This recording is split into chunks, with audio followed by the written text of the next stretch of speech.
I was Harrison's pampered kept for 10 full years. In the boardroom we were the most in sync allies. In bed we were the most compatible lovers. But that morning, resting against the headboard, he lit a post-coital cigarette and said, "I'm getting married." "Congratulations," I answered with magnanimous grace. He thought I was playing hard to get. He didn't take it seriously and kept his guard up, afraid I would cling. Not until he saw me on the sidewalk kissing another man with abandon did it finally hit him. How could the kept he spoiled for a decade have simply stopped loving him? Before we continue, please subscribe to the channel and tell us in the comments where you're listening. Harrison has kept many women, I was only one of them. None had ever lasted more than 3 years, while I stayed for 10. Last night Cross Industries and Ford closed the year's biggest deal, and we celebrated the victory over and over between the sheets. I woke at 3 a.m., Harrison was already cradling his laptop, working at the headboard for who knew how long. Both of us are past 30, yet the man never runs out of energy. "Hungry?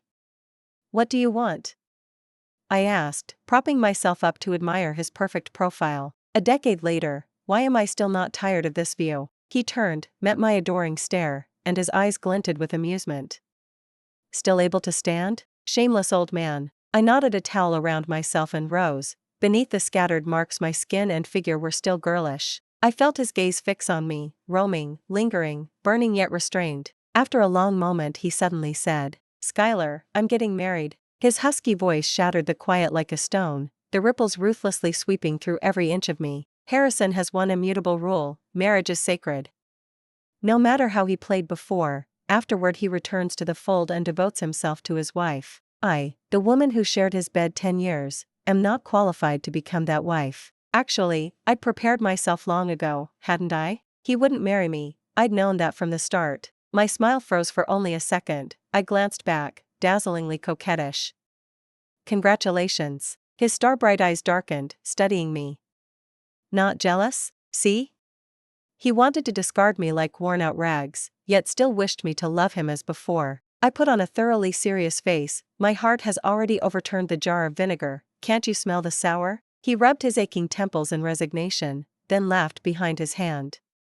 This is the professional polish of a kept, satisfy the benefactor from every angle, without blind spots." I cooked scallion oil noodles. Fry the scallions until fragrant, remove them, leave the oil, fold it into fresh cooked noodles. Simple, yet delicious, his favorite when he pulled Quinn all-nighter, and the only dish I can confidently claim to make well. To be precise, everything I learned in the kitchen I learned for him, so did perfumery, wine tasting, even becoming a business sophisticate, all for him. From now on, though, none of it will be of use. Harrison wolfed down a big bowlful. When I finished tidying the kitchen he was already dressed. The custom suit hung immaculate, his 8-pack and taper waist hidden away. He stood beneath the light, chiseled and sharp, turned into a flawless sculpture. No wonder every dismissed kept wept and wailed to stay, even offering to keep him instead. A face like this is hard to meet twice in a lifetime. Clothed, Harrison is a soldier in armor, warmth and doting locked away, replaced by him icy keep your distance haughtiness. That look surfaces whenever he issues orders that brook no refusal. "Here." He produced a card. "No need, you've given me plenty these years." Knowing I couldn't refuse, I still politely declined. In front of a benefactor even a favorite kept must not appear greedy. "Take it, it's what you've earned." This time I accepted. He never shortchanges any woman who's shared his bed, me included. This is a parting settlement. Take the money and learn to vanish quietly, or else, you may regret ever being born. I didn't throw myself at his knees in hysterics, didn't bar the door with shrieks, didn't pull the melodramatic sobs and suicide routine. Satisfied with my composure, Harrison recovered a trace of gentleness. "It's still early, sleep a little more." I walked him out dutifully, then crawled back into bed. Just rolling over, about to drift off, Casey arrived. Casey is Harrison's lifestyle assistant, paid to dispose of kept women. I've seen his methods. The sensible ones are simply sent away, the troublesome ones end up with broken limbs that heal just long enough to be rebroken, until they're shipped to some forgotten corner. Exactly how he handles you depends on how hard you cling to Harrison. I just never imagined I'd one day become his assignment. Hardly had Harrison stepped out when Casey walked in. "See how this bastard treats his kept, even the one who stayed 10 years. Victor, you're early." I curved my lips in a faint, meaningless smile. "Mr. Cross instructed me to clean the apartment. This penthouse sits in the heart of the commercial district, Harrison's weekday bolt hole, and so far the only residence he's ever installed a kept. Unmistakably, he is here to erase every trace of me. How heartless. Lucky for me, I stopped caring long ago. Casey's face stayed blank. I waved casually.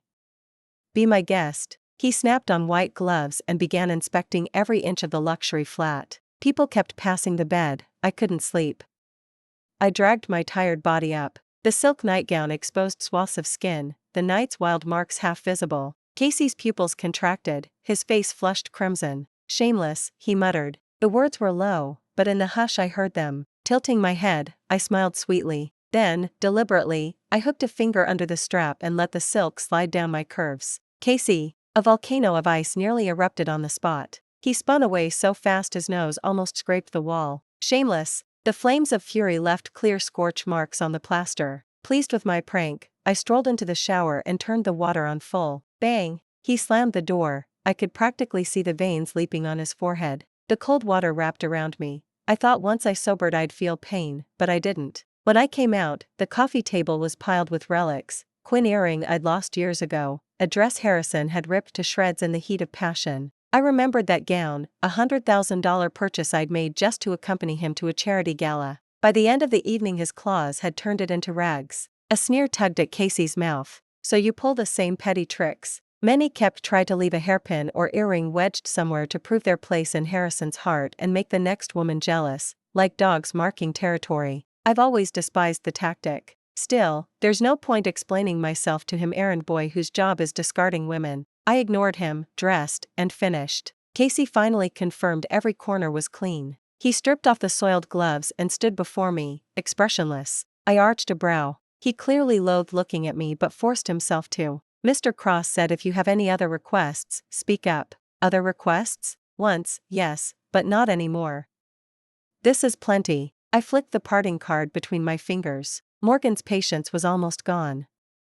Having worked together so long, I'll warn you, if you don't ask now and come sniffing around later, you know exactly how Mr. Cross, and the Cross family, deal with problems. Those words stabbed straight into my heart. I felt the blood seep out. My smile turned bleak.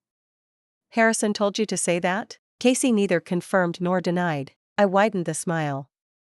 Casey, I'm curious, if I really make a nuisance of myself, how exactly would you make me vanish? His poker face cracked inch by inch. At that exact moment his phone rang. Harrison.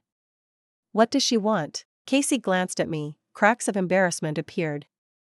Miss, he has no requests. None? Harrison clearly didn't believe it. Perhaps out of collegial courtesy, Casey offered a rare excuse for me. Maybe Miss Quinn truly has no designs. You don't understand. Harrison paused before continuing. She always knows what I want better than I do. Sometimes I can't tell whether she's telling the truth or playing a part. Beginning today, I'll be courting the sterling heiress. Keep Quinn eye on her. I don't want 10 years of affection to end with me having to deal with her myself. I simply stood there and heard every word. Casey hung up. His shattered expression reassembled itself into even stiffer ice. Feel like crying?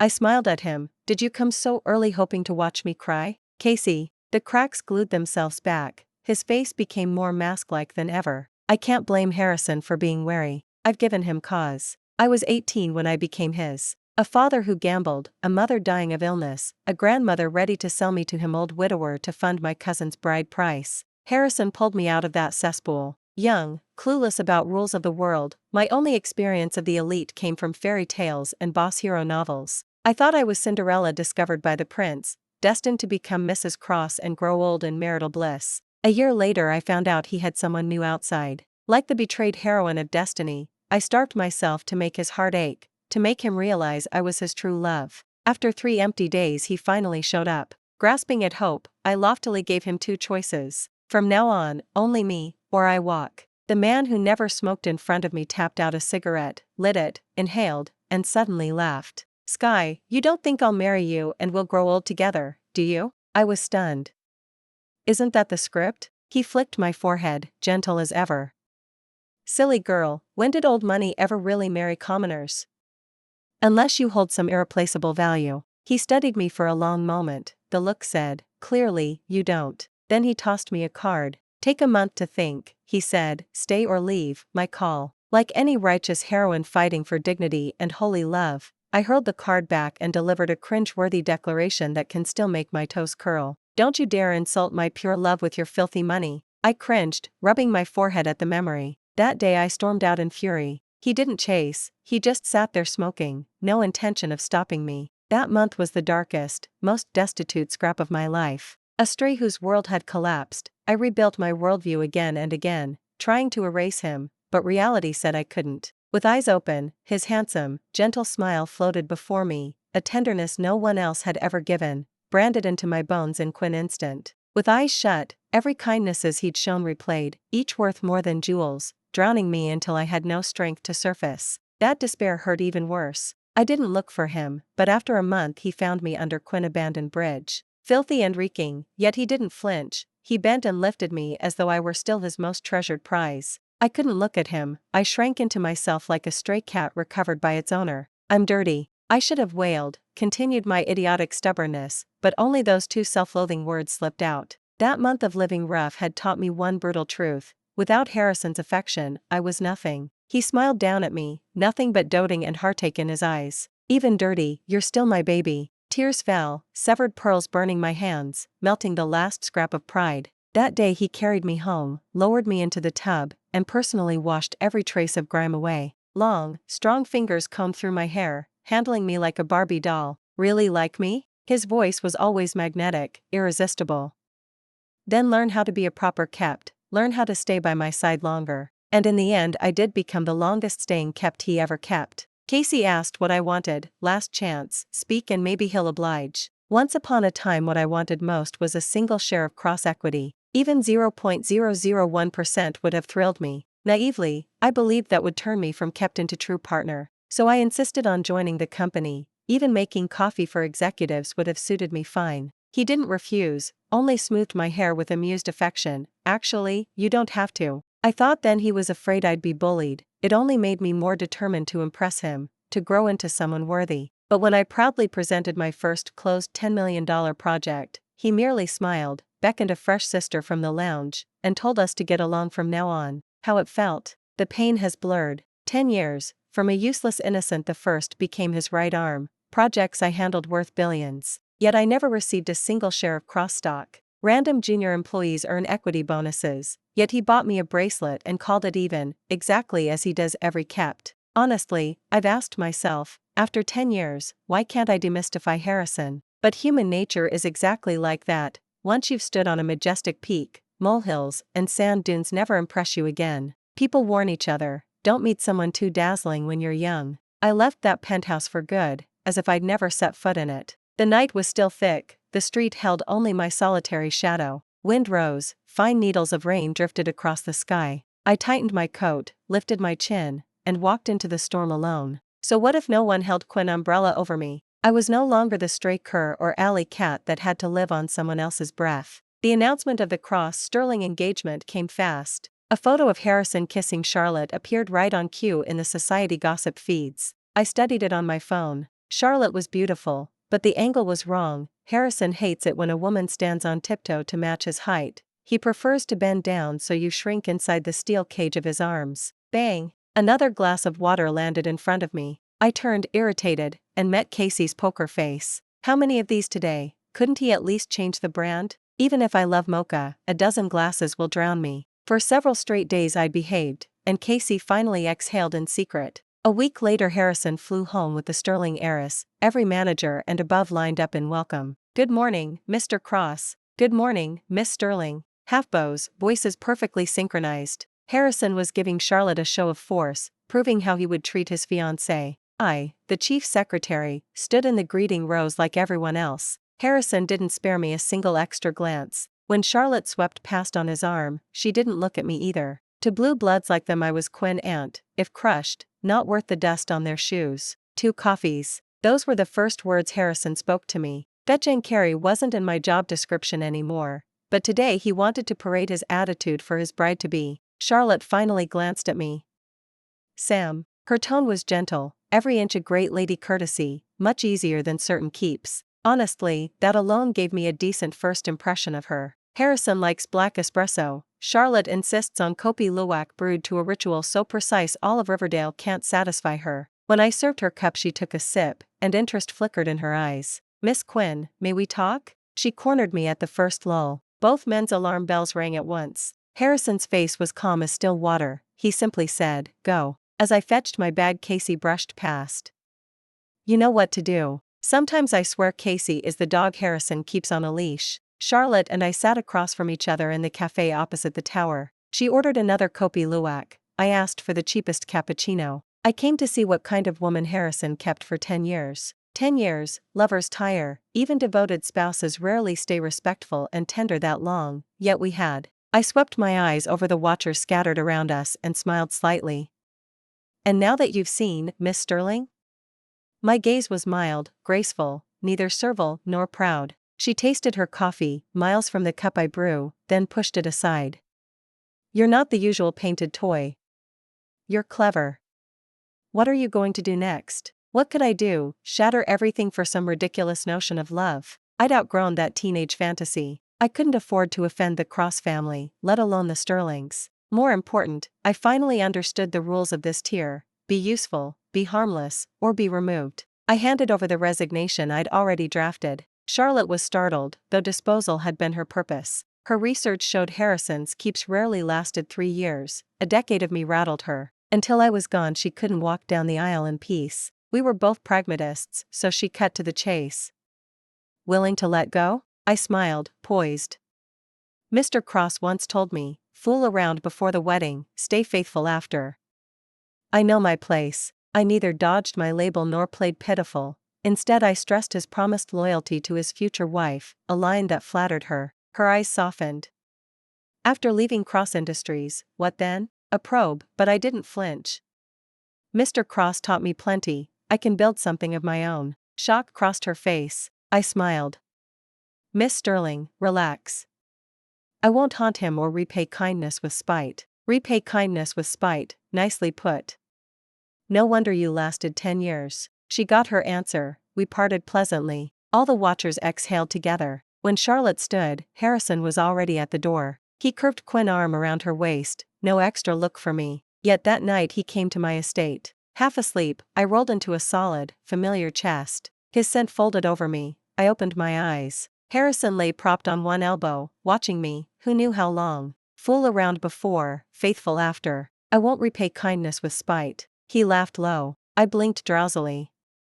"Not satisfied, Mr. Cross?" "On the contrary, well played. What reward do you want?" "Boss tipping employee, owner petting pet." Mischief stirred. I slanted a sultry look and traced his Adam's apple. "Stay the night?" A swallow, his cool voice turned hoarse, as though a beast scrabbled inside its cage. "No." He bottled every emotion, rose, and laid a jewelry box on the nightstand. "Cat and dog affection again." I laughed.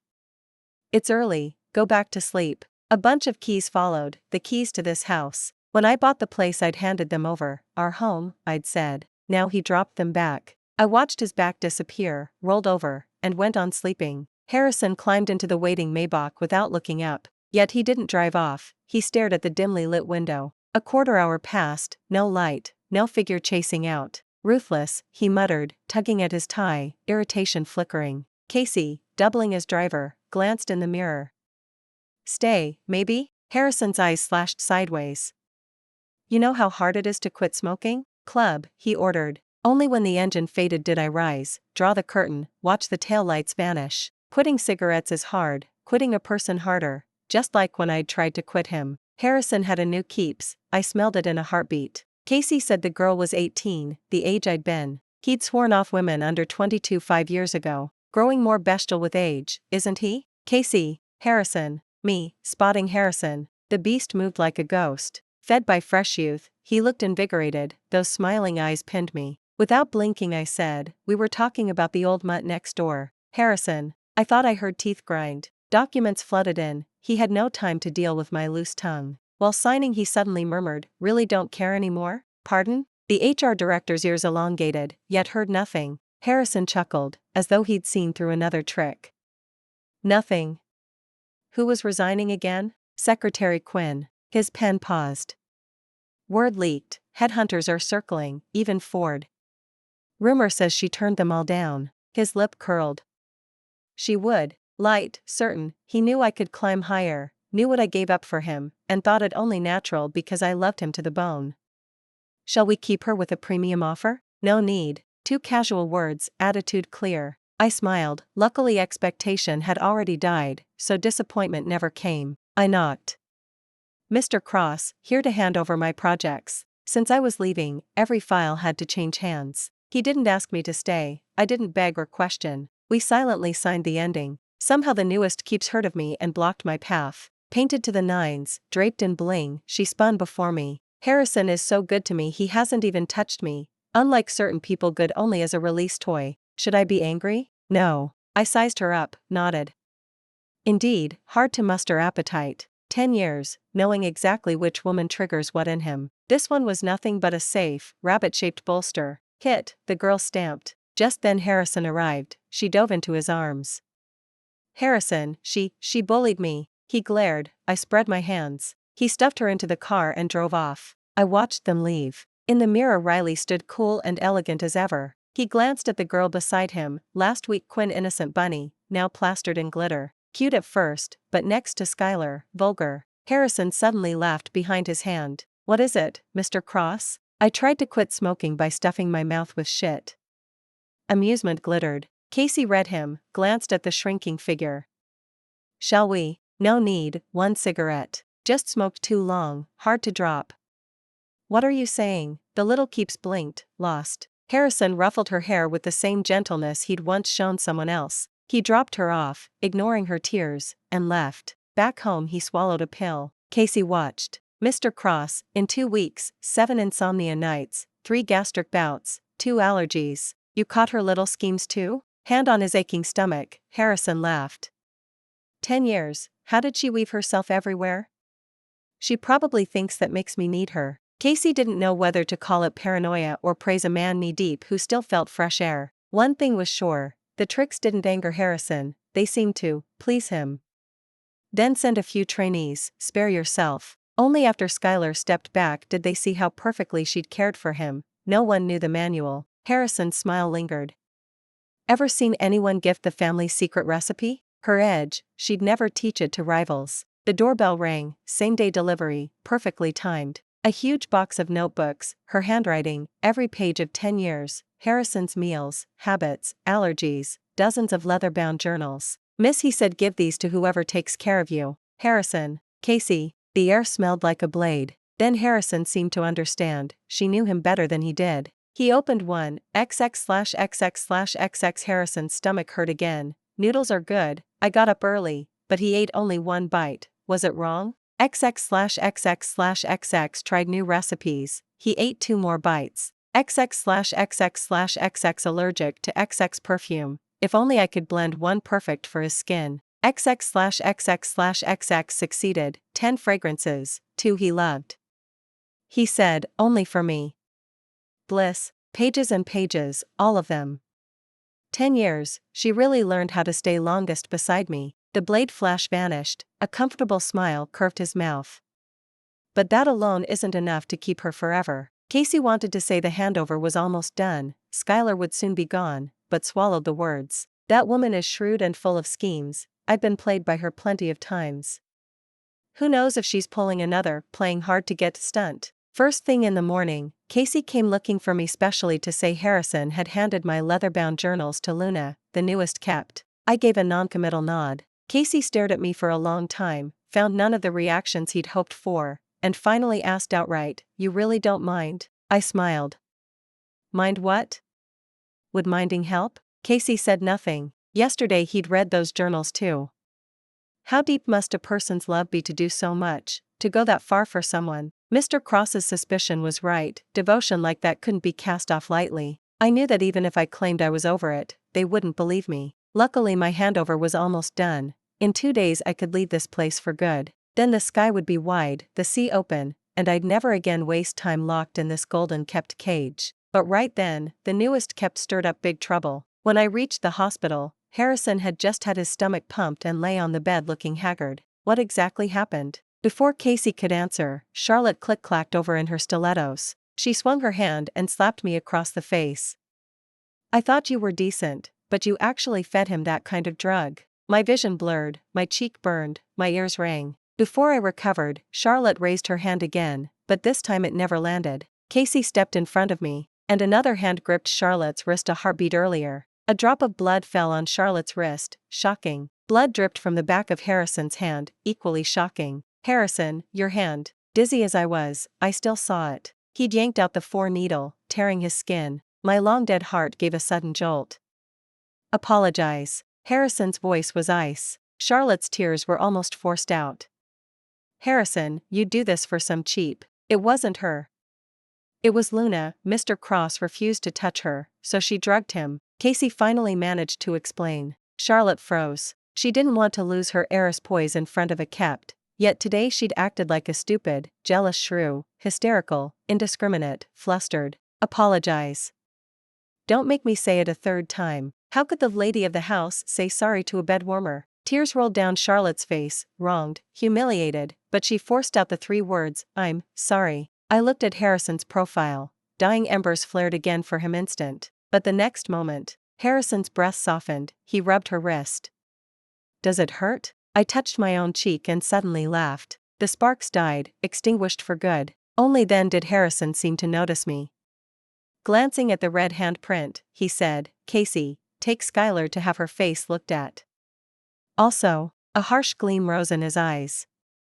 Get rid of Luna. One sentence sealed a person's fate. Only then did everyone notice the little girl pinned in the corner by 2 bodyguards, shaking like a leaf. She wanted to beg but had been gagged. Just days ago he'd protected her like the apple of his eye. This is Harrison. This is how Harrison treats a kept. Though it didn't happen to me, a chill still ran through me, because I knew if ever I harmed his interests, my fate would be the same. What I didn't expect was how quickly that opportunity came to me. Because of that the Sterling family felt gravely insulted. Harrison had allowed their noble daughter to apologize to a bed-kept, even if Charlotte was wrong. Such a thing was intolerable. Where did it leave the Sterling family's face? Harrison handed me a gilded invitation, a private Sterling banquet where he'd be formally introduced to their network. The Sterlings intended to teach me a lesson that night and restore their name. Harrison, too, had to make his stance clear there. From beginning to end I was the innocent party, the victim, yet these powerful clans still chose to trample my dignity to prove their status could never be challenged by him merely because Harrison had made Charlotte utter those 3 words. Hilarious, isn't it? I didn't think it through. You'll be wronged, he said. There wasn't a trace of guilt in his eyes. I lifted my gaze. For a second I wanted to ask, may I refuse? But after 10 years I knew a kept's place. Such words would only enrage him and make my end worse. I said nothing, tacit acceptance, while my heart turned to ice. Name whatever compensation you want. One hand in his pocket, eyes gentle, he brushed my cheek with the other, fingers lingering over the faint print, hinting, some rules I can break. What rules? Allow me to stay on after his marriage? I smiled. Really? Harrison smiled too. Of course. All the irritations of the past fortnight vanished. Reverting to our old arrangement wasn't so bad. Hide me outside, keep me out of sight. All noble families do it. If Charlotte is sensible she'll turn a blind eye. For a moment he'd feared my stubborn streak, but I was no longer the green kid of 10 years ago. The Sterling private banquet arrived in a blink. I put on my most appropriate couture gown and walked alone into that predetermined, unfair battle. Just before the venue, Harrison personally called Casey. Casey handed me the phone. You know what to do. Of course. Returning the phone, Casey said, bear it a little and it'll pass. We can't fight these powers. I glanced back at Harrison's most loyal hound. But this time I don't want to bear it. I strode in on my stilettos like a queen fighting for freedom. The admiration in men's eyes, the jealousy in women's hearts, my medals. Across the crowd Harrison's gaze pierced through, deep and flashing with unusual light. Even after 10 years, this woman still stunned him, his alone, his pride countless times. The satisfaction in his heart was something other men could never taste. Too bad tonight was a hangman banquet, destined to sacrifice her. Sure enough, Mrs. Sterling's 2 society daughter-in-laws approached arm in arm. Mr. Cross, we hear Ms. Quinn brews excellent coffee, may we have the honor? Nothing asserts dominance better than Harrison ordering me to serve them and be shamed. Everyone understood the game. The lofty don't need to tear their masks. There are 100 ways to grind Quinn Ant into dust. I said nothing, I simply looked at Harrison. His face expressionless, he said only, go. The Sterlings needed his attitude, he needed to show it, foundation of the marriage alliance. Servants wheeled in a coffee machine and dozens of single-origin beans. Harrison frowned but stayed silent. I, too, watched the Sterlings stage their opera. The elder daughter-in-law clapped. Today Schuyler, Cross Corporation's premier secretary, will brew for you, whatever you want, she can deliver. The first half was belittling, the second outright insult. Everyone knew the Sterlings meant to punish their son-in-law's kept, and they were happy to join the fun. Someone called, "Do we pay?" The younger daughter-in-law smiled knowingly.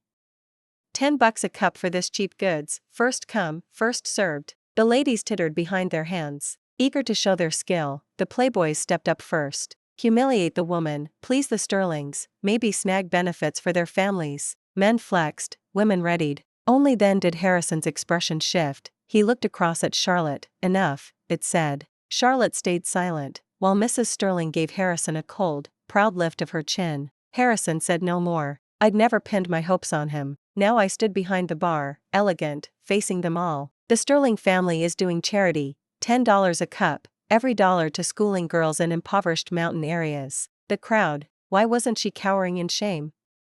Why wasn't she fleeing? Today I'm honored to be barista for this great cause. Thank you, Sterling family, for the opportunity. Great cause? The playboys nearly face-planted. If they openly mocked a great cause, their family reputations would be ash. They'd stepped up, couldn't retreat or advance, utterly stuck. Calm and smiling, I began introducing origins and flavor notes. Every bean was pricey, each distinct. Roasting and brewing demanded care. I spoke fluently, faultlessly. I've drunk coffee decades, yet never knew so much. Such learning for mere coffee. No wonder she's Cross's top secretary. She handled billion-dollar projects, professional indeed. Praise rippled. Harrison glowed with pride, his kept of 10 years. The Sterlings' faces darkened. Finally Mrs. Sterling dropped all pretense. Ms. Quinn understands coffee so well, might I taste a cup you brew yourself? Smiling yet lethal, she parted the crowd like a queen. I asked, what flavor would madam prefer? Surprise me, I'm not picky. Surprise her? Brew every bean and let her not pick later? I knew these matrons' tricks, so first I served Panama geisha, her obsessive favorite, extravagantly prepared, flawless technique, just as when I'd once brewed Kopi Luwak for Charlotte. Mrs. Sterling's expression cracked. If I were merely a pretty kept it would be fine, but I'd mastered learning in crowds and hearts. She never stooped to ants, yet now she truly wanted me gone. I presented the cup with both hands, she slipped. Coffee splashed her bespoke French shoes. Dead silence. Those are a famed designer's pinnacle, 6 figures easy. Money can't buy that, status and power. Mrs. Sterling kept her composure. The Sterlings won't hound a junior, just clean them.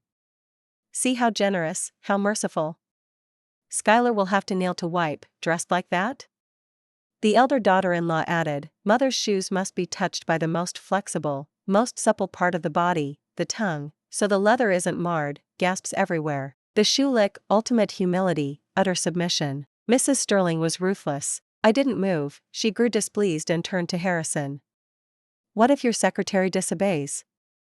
A perfect moment to please his future mother-in-law. Harrison stepped up, produced a clean handkerchief. Use this.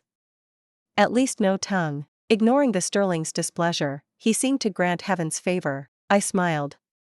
May I refuse your order today? Harrison frowned, whispered, only if you bow your head can they tolerate you. If you still want to stay by my side. I stepped back, looked up at him. 10 years, and Avery had finally stripped the glamour from this man. My secretary no longer takes orders from Mr. Cross, correct? A voice rang out, my reinforcements. Phoenix, Crown Prince of Ford, rival tycoon, had offered me 7-figure salaries countless times.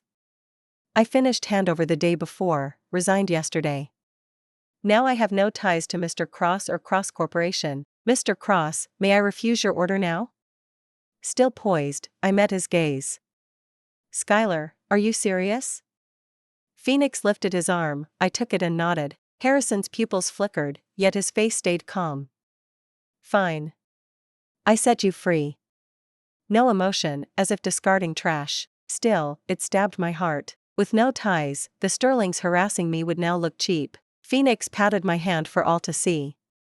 Miss Quinn attends as my secretary today. If she offended anyone, I apologize on her behalf. A haymaker hitting cotton. The Sterlings looked as if they'd swallowed flies. Phoenix offered the steps. Madam Sterling's shoes are priceless. I'll call personally to make amends.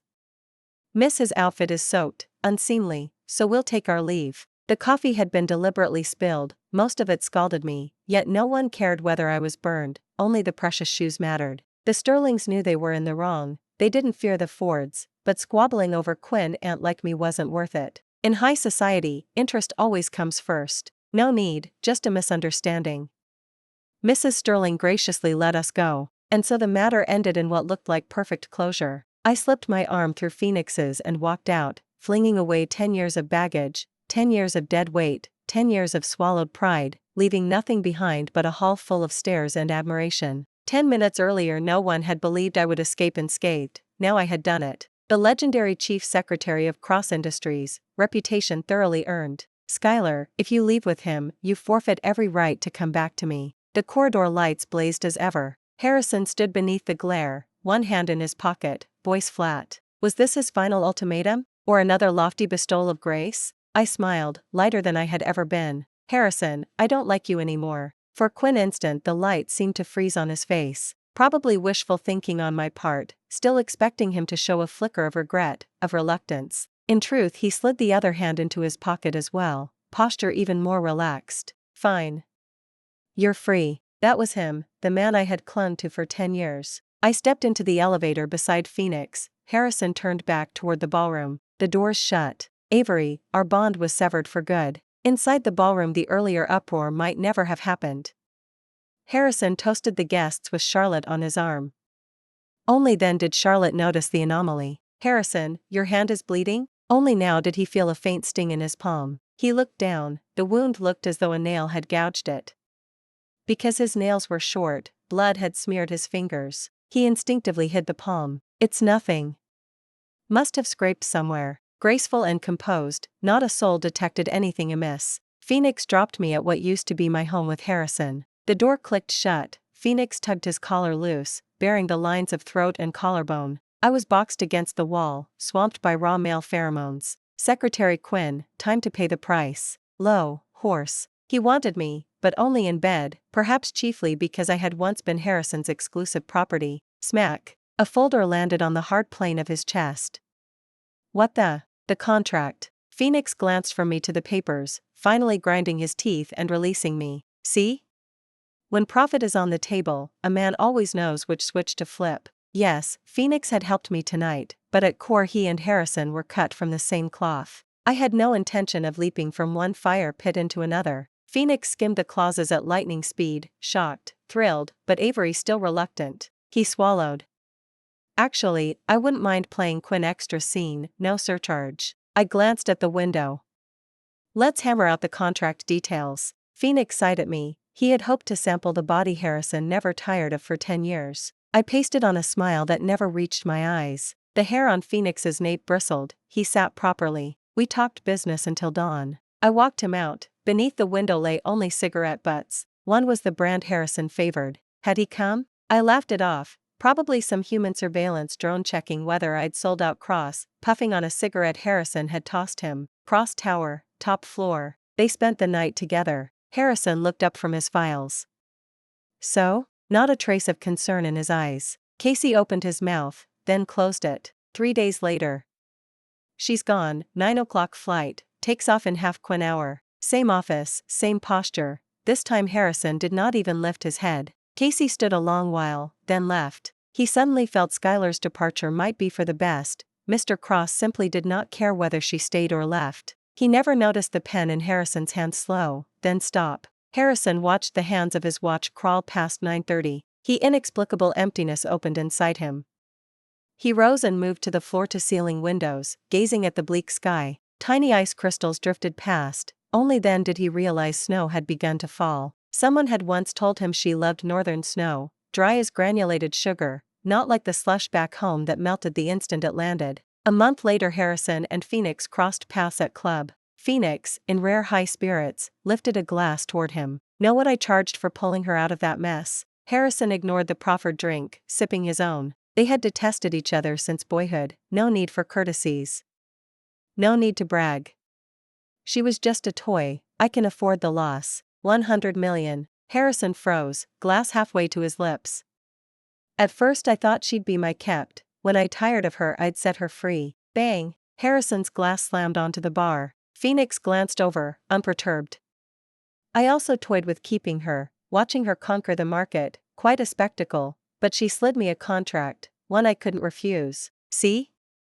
Smart girl, always knows what men like us crave the most. Harrison did not know why he drove to that estate until the car stopped at the gate. Lights were on inside, a woman's voice floated out. His heart lurched, she had come back. Right? In 10 years the longest she had ever stayed away in a huff was a month. That must be her limit for living without him. The corners of his mouth lifted, catching his reflection in the glass. He wondered when he had last smiled like that. No, he mustn't let her grow smug. He smoothed his expression and knocked. The door opened almost at once. Harrison slipped one hand into his pocket, assuming practiced ease, though the hand inside trembled for no reason. I forgive you, sir. Whom were you looking for? A strange face, Quinn unfamiliar voice. Harrison's casual smile cracked.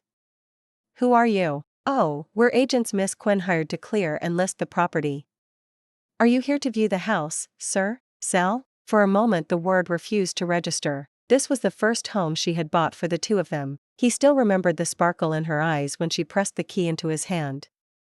Harrison, this is our home? Home? What a ridiculous notion. How could she imagine they would ever build a home? He had indulged her, merely ruffling her hair, and the next day bought Quinn almost identical house for another kept. That girl had swaggered over to flaunt it. He still recalled Skylar's smile then, so poignant it hurt worse than tears. Sunlight drenched her, yet could not thaw the chill around her. He had wanted to pull her close, but no, he had to teach her the rule. A kept must never reach above her station. She's selling the estate, he finally managed. Not just the estate, also the high jewelry pieces. Those jewels were worth far more than the house. Their agency had never handled so large a consignment. They had appraised everything for a full month. Only now did Harrison notice the jewels glittering on the coffee table. His face hardened further. She doesn't want any of it? Once she had treasured every single gift from him, now. The agent nodded. Miss, he said, each piece reminds her who she was, tells her she was unworthy. Sounds like a painful relationship. Casey found Harrison sitting on the front steps. His tie hung askew, his usually neat hair wind-ruffled. Cigarette butts littered the ground, another smoldered between his lips. In 10 years this was the first time Casey saw the word wrecked applied to Harrison, utter inward desolation. Mr. Cross? Casey called softly. Harrison lifted his head, eyes lucid. Tell me, how long is she planning to play hard to get this time? Casey had no reply. A year later I ran into Harrison again at a European vineyard estate. A wedding was to be held, guests had arrived early. I went to the rose field to pick blossoms for a commemorative perfume. Aproned and gloved, I stepped from the rose with a basket of petals. Harrison stood on the ridge, sunset blazing behind him. The glare made me raise a hand. A tall silhouette advanced through the light. I could not see his face, but I caught the familiar scent. I had created that fragrance for him. He was allergic to most perfumes, so I had researched for months until I produced something he could wear. Even after the allergy faded, he kept the scent. He had once nipped my earlobe and warned, "Only I may wear what you blend, no one else." When he reached me I saw his face, still striking, hand in pocket, at ease. He stretched out a hand, voice gentle yet unruffled. It's been a year. Time to go home. Exactly the way he had fetched me from that derelict underpass 11 years ago, when he had seemed a god to me. But now, a strong arm circled my waist, warm lips brushed my cheek. Emery, who is this? My former boss. I introduced them casually. Mr. Cross, may I present my fiancé, Holt. Harrison forgot the hand he had extended, forgot the whistle of wind, the scent of roses. Skylar was marrying this man, younger, taller, a gentle handsomeness that had nothing to do with him. Only when Holt clasped his hand did Harrison come back to himself. Sam for coming to our ceremony. Harrison's mind blanked again. No problem. The courteous Holt left us a moment alone. So the Eastern bride of Duke Holt everyone's talking about, is you. For the first time I tasted a trace of vinegar in the air. Harrison realized his lapse, heir of the Cross dynasty, losing his head over a former kept. Congratulations, he said. Sam, I replied, just as he had announced his own engagement a year earlier, except I owed him no parting settlement. I did not see him again until the wedding day. This time Charlotte accompanied him. Holt greeted him like salvation. Harrison, perfect timing. Emery has no family, and you're from her hometown, her most respected ex-boss. Could you give her away? Harrison's ears rang, but when he heard most respected, his mind cleared. He nodded. Charlotte looked anxious but said nothing. He even changed into formal attire for the occasion. I walked toward him cradling my bouquet. Again his hand slid into his pocket. I tugged the corners of my mouth, wondering why he insisted on looking so composed and aloof in front of me. Sam, I greeted politely. His lips twitched. He offered his elbow without a word. When I slipped my hand through, his forearm felt tauter than I had ever known. Forget it, I was done decoding him. The crimson aisle was short, barely a minute, yet long enough that I had to count my breaths. But when I saw the tall, handsome man waiting for me, every knot of tension dissolved. A year ago I had flown to Europe determined to build something of my own. Buying this estate nearly sank me into debt, but the agent I entrusted sold every property and jewel within a month. Old Duke Ashford, then owner of the vineyard, adored the perfume I created. One day he sought me out. His son Holt, autistic since childhood, though vastly improved, remained indifferent to everything, until he smelled my fragrance. The Duke begged me to speak with him. I often saw Holt motionless among the roses like a jade statue. I never disturbed him. To crack the European aristocratic market, I agreed. Holt is a quarter Chinese, aside from glass blue eyes, his features lean Eastern. At first sight I was captivated. He looked as pure as dawn dew on a petal, carrying a faint, clean scent. 3 months later the Duke wept with joy. Schuyler, you outshine the best therapist. Holt smiled from the heart today. He even told me how he felt. Actually I had done nothing special. After years beside Harrison I had honed a rare skill, tailoring the perfect interpersonal approach for each person, just like the Kopi Luwak I chose for Charlotte. Anyone not malicious can feel the value of such care. 6 months on, Holt began to court me. A month ago I accepted. He is gentle, chivalrous, his sincerity salved every wound. For the first time I know real happiness and peace, utterly different from life with Harrison. I believe he is the destiny I earned after all the storms. Now, nervous beyond words, he receives a reassuring pat from his father. He draws a deep breath and looks at me, love as vast as the sea. And I can't help smiling, truly smiling, at the man waiting to take me home. Harrison turned to look at me, his pupils tightening almost imperceptibly, yet his face remained graceful and relaxed. He placed my hand personally into Holt's and offered blessings from the east. Holt squeezed my fingers tightly and gave a stiff nod. Emery, I'm so nervous, what do I do? I rose on tiptoe and brushed a kiss to his forehead. How about now? Holt smiled, warm and bright as a winter sun. The ceremony concluded.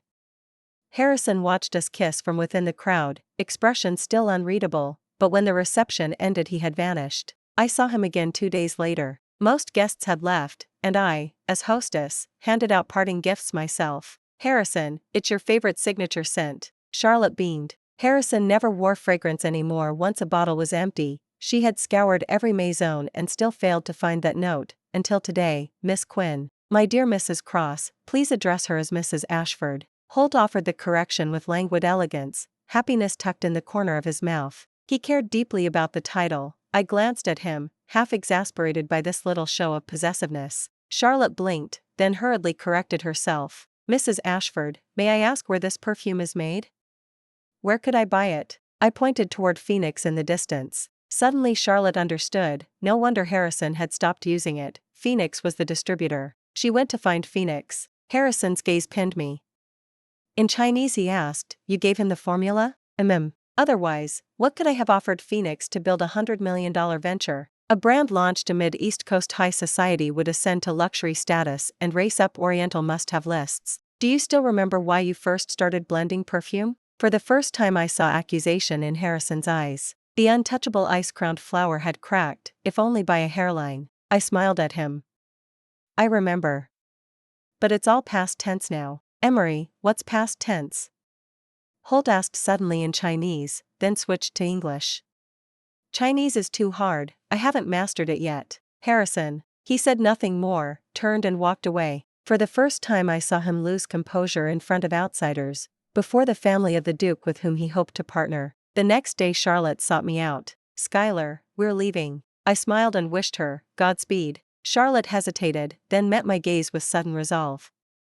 Tell me, how did you stay beside him for 10 whole years? She would never say that. Though Harrison treated her well, she felt no love. She would never confess her fear that their marriage might not last, that after delivering a crosshair she herself might lose all value, and she knew Harrison had come intending to take Skylar back. He had never forgotten her. After a full decade of indulgence, hadn't he had enough? She couldn't fathom what allure still clung to Skylar, so she came. He, heiress of blue blood, asking counsel from a woman once a kept and now a duchess. How ironic. Charlotte's hands curled into fists without her noticing. I saw another soul drowning in Harrison's tender mirage. Actually, it's simple. I stayed 10 years probably because I was the only person who loved him purely for himself. Charlotte seemed to grasp it and yet not. Someone of her upbringing had been taught since childhood to weigh profits and losses. Pure love. It sounded like a joke from an ancient fairy tale. As she turned to go she suddenly said, I'm sorry. Sorry for the banquet that never became the humiliation she planned? I smiled at her. I forgive you, and I forgive the Sterling family. I didn't say it's all right. How could it be? In truth, had I not climbed high enough today, those 3 words would never have been offered to me. Charlotte froze for an instant, then managed an awkward smile. Whatever the case, I wish you happiness. Sam, I will. Charlotte. Once she had imagined Skylar would marry some nobody after leaving Harrison, and yet, forget it, so long as she doesn't return. Outside, Charlotte ran into someone. Harrison, when did you get here? She was uneasy, afraid he had overheard her conversation with Skylar. Just arrived. Harrison gently ruffled her hair. Charlotte tasted happiness, if only his eyes weren't so formulaic. Let's go. Time to go home. Harrison slipped an arm around her, yet glanced back at the vineyard estate. The only woman who ever loved him purely for himself? Once he'd thought nothing of it, later he realized such a love might be unique in this world. But, watching every departing guest cradle a bottle of the fragrance once reserved solely for him, he curved his lips. This time he couldn't smile. Casey waited hours at the airport for Harrison. He kept looking past him, still expecting the woman he'd waited a year to see. He had thought she might come back, as she had so many times before, unable to stay away. Charlotte returned to the Cross estate. Casey drove Harrison to the villa. A year earlier Harrison had bought the house, since then it had become his private retreat. Every corner still breathed her presence, yet she would never return. Harrison didn't step inside, the coldness unsettled him. He sat on the front stair and lit a cigarette. Casey approached and bowed formally. Harrison looked up. You're leaving too? Casey bowed again. Sam, Mr. Cross, for these years of care. Harrison laughed and waved. Go, then, go, all of you. Clearly crowds still surrounded him, so why did he feel like the last man on earth? Casey lifted his suitcase. As he passed, Harrison suddenly asked, Tell me, how did she stop loving me? Casey paused, gazed at the sky, recalling perhaps the night Harrison abandoned her in the rain for a new flame, or the countless times he withheld simple respect. Too many reasons, but Casey had no answer. Harrison waved again, smiling. Casey bowed once last time. Take care, Mr. Cross. Harrison watched him leave, then stood and studied the villa, the first home any woman had ever bought for him, bought by the kept he had kept 10 years. A kept, nothing more. He was still young, rich, attractive, there would be another. To let someone go, Harrison discovered Charlotte was actually quite adequate. The proud heiress had learned to cook for him, her dishes suited his palate, though they fell a shade short of someone else's, and sometimes still gave him a stomachache. She had learned how to please him, yet her waist lacked that former suppleness, her seductions not as naturally bewitching. She even studied perfumery, blending a dozen scents for him to choose from. One day he caught that familiar note again, the one absent from Phoenix's sales catalog. In that instant the lake of his heart, long becalmed, surged into wild waves. He kissed her passionately, knocked the table, several leather-bound journals spilled out. Familiar notebooks, familiar handwriting, familiar feelings bared. Harrison suddenly laughed, covering his eyes, tears shaking through the mansion. Sequel, Phoenix. I am Phoenix, Harrison's sworn rival. Harrison is divorcing Charlotte, 3 years after their wedding. Charlotte filed, she could no longer endure being his stand-in, nor his constant comparisons, how she always fell short of someone else. Clearly the Sterling heiress was stating her terms. I could see she was already devoted. Had Harrison been willing to change, to accept her honestly, she would have compromised. Instead Harrison answered with a single word, fine. To deliver the news to Skylar, I flew to Europe and, incidentally, devoured a bowl of her hand-pulled spicy sizzling noodles. Strange, hers taste like no other. I filmed every step for my 5-star chef, yet he can never replicate it. The sight of those noodles awakens my craving, sometimes I'm tempted to jump on a plane. Of course, heir to the Ford empire that I am, I can't cross Quinn Ocean merely for noodles. Business must be discussed. Last month Skylar informed me the 100 million contract was complete. I barely registered it. Harrison and Charlotte are divorced. Wineglass in hand, I tossed out the line.